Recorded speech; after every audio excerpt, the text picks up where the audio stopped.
Hi there, it's the Slick Machine. You know, I spend a lot of time shitting on movies that aren't very good, and that's because most movies aren't very good.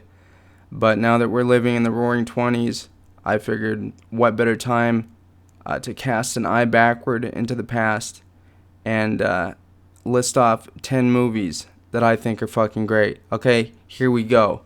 First of all, I want to say this past decade has fucking been great for horror flicks. Looking back, I want to give some honorable mentions. Here we go. Us, It Follows, The Babadook, and The Witch.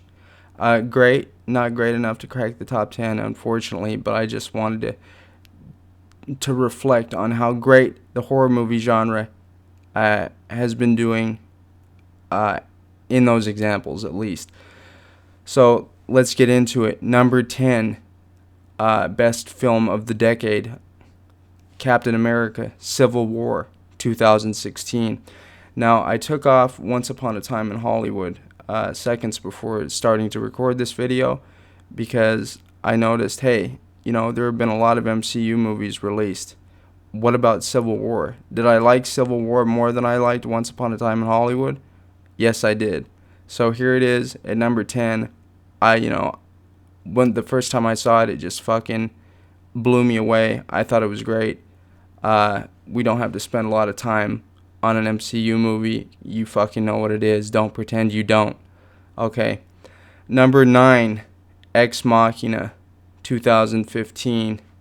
When I was a kid, I used to watch this show called The Outer Limits. It was the colorized reboot that they did. Ringing any bells? Anyway, it was just this basically Twilight Zone ripoff with a lot of scary sci-fi shit.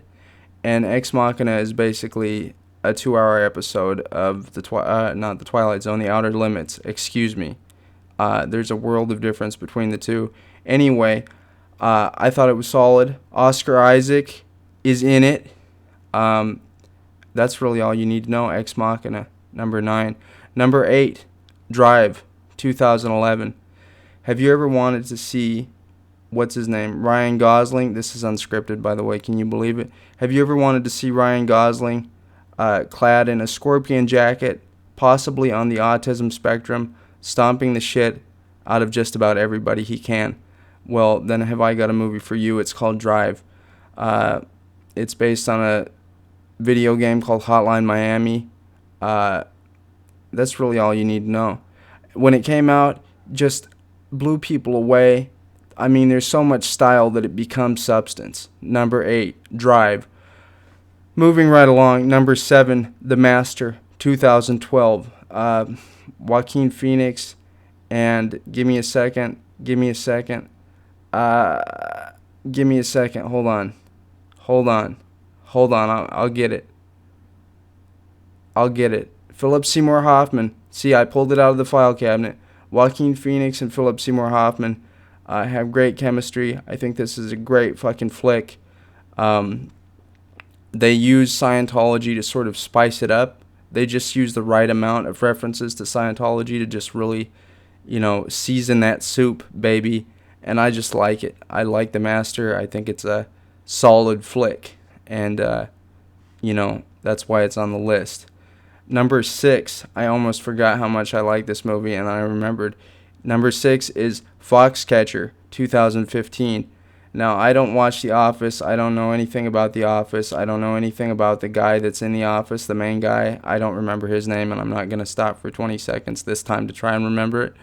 But goddamn, this movie is fucking unsettling as shit every moment. Well, maybe not every moment, but like many of the moments I was on edge because this movie just is unsettling, and I liked it. And looking over best of lists from other people just to make sure I didn't miss anything I wanted, I was surprised that I don't think I saw Foxcatcher until I just randomly thought of how cool it was and how good it was. So I think it's great. Foxcatcher, fucking creepy as shit. There you go. The horror just keeps coming. At number 5, we've got Annihilation, 2018. Bad bitches, a squad of bad bitches approach the unknown, and things go super excellently. Let's just say that. Annihilation kind of snuck up on me. I wasn't expecting to like it as much as I did, but I did like it quite a little bit. That's why it's at number 5. Number 4, Life of Pi, 2012. I like this movie a lot.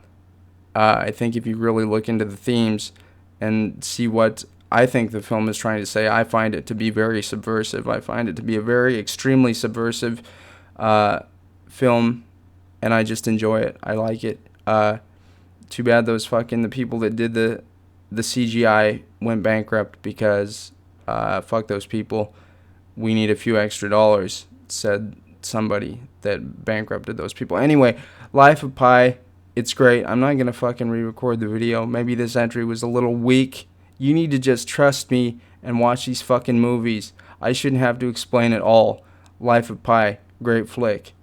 Number 3, Nocturnal Animals, 2016. Now, I gotta put my boy Jake Gyllenhaal on here. You know that. I was either gonna put Nightcrawler or Nocturnal Animals. Spoiler alert, it's not Nightcrawler. Not that I don't think that's a great flick. Not that I don't think my boy Jake doesn't turn in an excellent performance as per usual.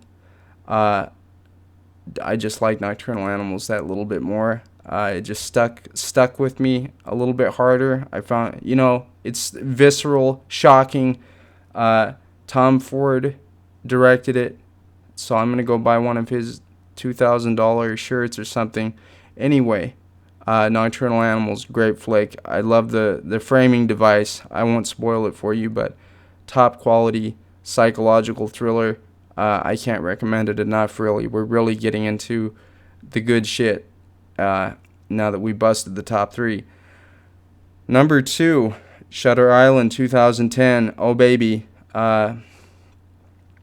This one is one that I wish I'd never seen the trailer for, because it gives away the shape of the plot, or at least it did to me.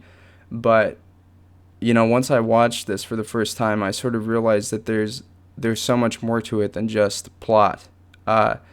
It's one of the most atmospheric, moody films that I've ever seen. I could watch it on mute. I just, it's great. It's a great flick. I like it a lot. I like it even more on subsequent viewings. I just, magnifique, as the Germans say. Anyway, I love Shutter Island. Great flick. Number 2, that's done. Here comes number 1, and it's gonna fucking blow a lot of people away, because I'm fucking crazy. Alright? Number 1, John Carter, 2012. Yes, I said it.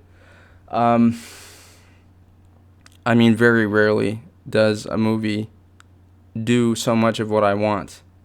And it hurts me to know that John Carter was shit on so hard, and that it will never get a sequel, because I just fucking loved it.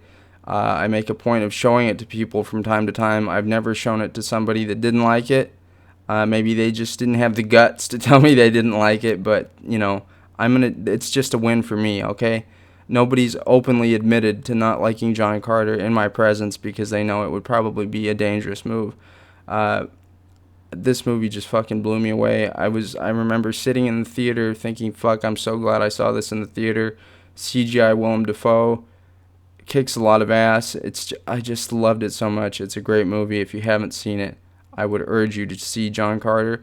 Matter of fact, I would urge you to see every fucking movie on this list, because I have great taste. Hopefully, this woke you up to some good shit that you might want to check out. Give me a flick from the last decade that you really like, because I'm curious. I like movies, okay? Honestly, it's not for the algorithm, okay? You cynical little fucker. Just leave a comment, or don't. You know what? If you want to play hard to get, then just don't. I don't give a fuck. I don't have time for your little games.